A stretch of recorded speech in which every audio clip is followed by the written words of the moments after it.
Well, down here, decided to take my dogs for a little bit of a walk before I started my day and came down to the river, and what would you know, but there's a crow down here.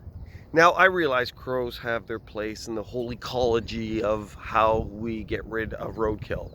I mean, they have a purpose, but they drive me nuts. I mean, the noise they make. And for no reason. You get 6 of them in a tree outside your house and they'll drive you nuts. Seriously, around the bend. And so here I am, taking the dogs for a walk, and there's this crow. He won't shut up. And I'm getting more frustrated. And next thing I know, I yell at the crow and it makes a little noise and it takes off. I'm frustrated at a noise. And really, to be perfectly honest, it wasn't that real big of a deal.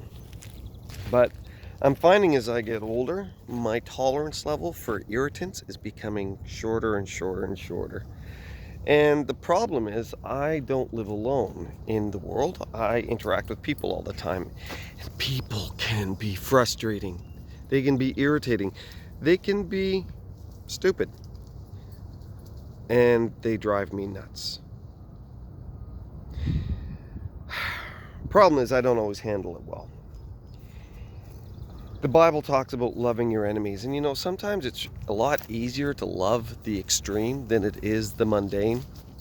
Sometimes it's easier to tolerate the big issues of life and deal with them, as opposed to recognizing that there's small things and those irritating things, the ones that just are those passing moments. The other day I was at Home Depot and I got called in because they had overcharged me for something. Wasn't their fault. I had bought some windows and then I resized some windows and there was a discount. And they said, come in and get this gift card. And I went in to gift the gift card and it wasn't ready.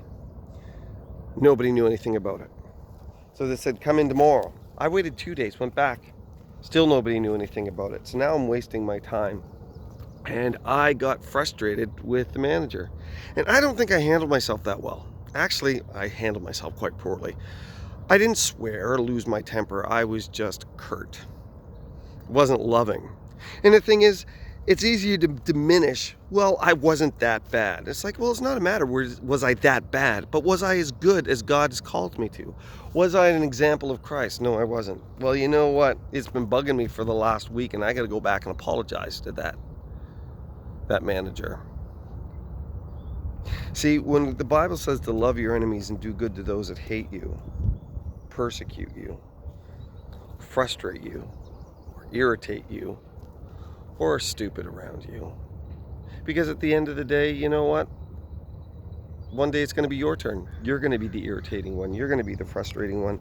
And the Bible says, treat others as you would have them treat you. Do unto others as you would have them do unto you. It's a high calling. But you know what? At the end of the day, we sleep better. So I gotta go make an apology. You can take my example and try to avoid doing what I do so you don't have to eat crow. Now, you don't want to do that either. They're tough. Bye for now.